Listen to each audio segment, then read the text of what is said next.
Have you ever heard a ghost story that turned out to be, well, real? Today, we're diving into a crime so strange, it honestly feels like something straight out of a horror novel. So let's try to unpack this. We're talking about one of Japan's most perplexing unsolved murders. It's a case that, you'll see, leaves us with way more chilling questions than it does answers. Okay, so let's set the scene. It's the turn of the millennium, the very end of the year 2000, in a quiet Tokyo neighborhood called Setagaya.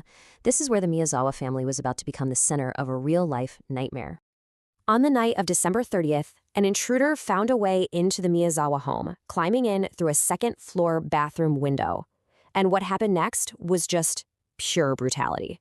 The entire family, Mikio, Yasako, and their two little kids, Nina and Rei, were all murdered. Now, the violence of this crime it's just beyond understanding. But what really pushes this case into truly bizarre territory is what the killer did after the murders. So, instead of getting out of there as fast as possible, this killer stayed. And not just for a few minutes. No, they made themselves at home for hours, basically turning this horrific crime scene into their own temporary hangout spot. I mean, the sheer audacity is just staggering. This person used the family computer, they drank tea, they ate ice cream right out of the freezer, they even took a nap on the sofa. This wasn't someone in a panic. This was someone acting with this weird, almost surreal calmness. Investigators figured the killer was in that house for anywhere between 2 and 10 hours.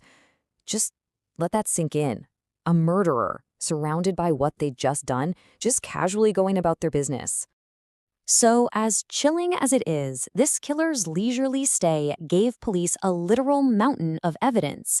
You'd think this would be an investigator's dream, but it was about to become a complete nightmare. Right? With this much physical evidence, this case should have been solved, and fast. I mean, the police had more to work with than they do in almost any other murder investigation. The evidence they found was basically a prosecutor's wish list. They had the murder weapon, a sashimi knife, they had the killer's clothes, including a sweater and jacket, and, the big one, they had the killer's own blood, a full DNA profile, and tons of fingerprints. It was a perfect evidence kit. Or so it seemed. So they ran the DNA, and the results were fascinating, but also incredibly frustrating. It pointed to someone with East Asian ancestry, which is really common in Japan, China, and Korea. So it narrowed it down, but to a pool of millions of people. Then there was the killer's shirt.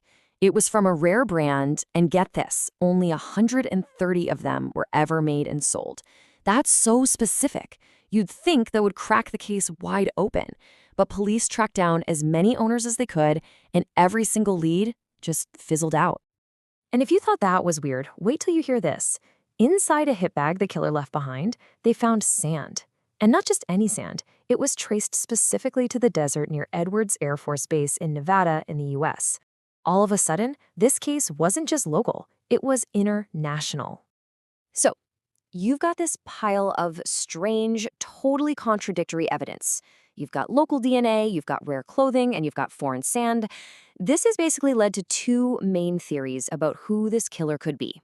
So, on one hand, the evidence could point to a foreigner, maybe a U.S. service member who could just disappear out of the country. But on the other hand, it might be a local kid with a grudge, someone who could be hiding in plain sight this whole time. That sand from Nevada is really the cornerstone of the foreigner theory. Japan has a pretty significant U.S. military presence, so it's totally plausible that someone connected to one of the bases brought that sand over. And if they flew out of Japan right after the murders, well, that would explain how they just vanished, even after leaving all that DNA behind. But the local theory gives you a much more personal motive. It turns out that some skate parks in Japan actually use sand with really similar mineral properties. And more importantly, there were reports that the Miyazawa family had gotten into arguments with noisy skaters from a park right nearby. This theory gives you a clear motive and explains how the killer knew the area so well. So you've got the clues, you've got the theories, and you've got one of the biggest police investigations in Japanese history. And yet, after all this time, the killer is still a complete phantom, a ghost. For over 2 decades, this case has absolutely haunted Japan. The family's home is still standing, by the way, preserved exactly as it was, a crime scene frozen in time, a silent monument to this unsolved tragedy. Every clue has been picked apart, every theory has been explored, but the trail went cold a long, long time ago. And here's what's really chilling. Profilers think the killer was probably a teenager or a young adult at the time. Today, they'd be in their 40s or 50s.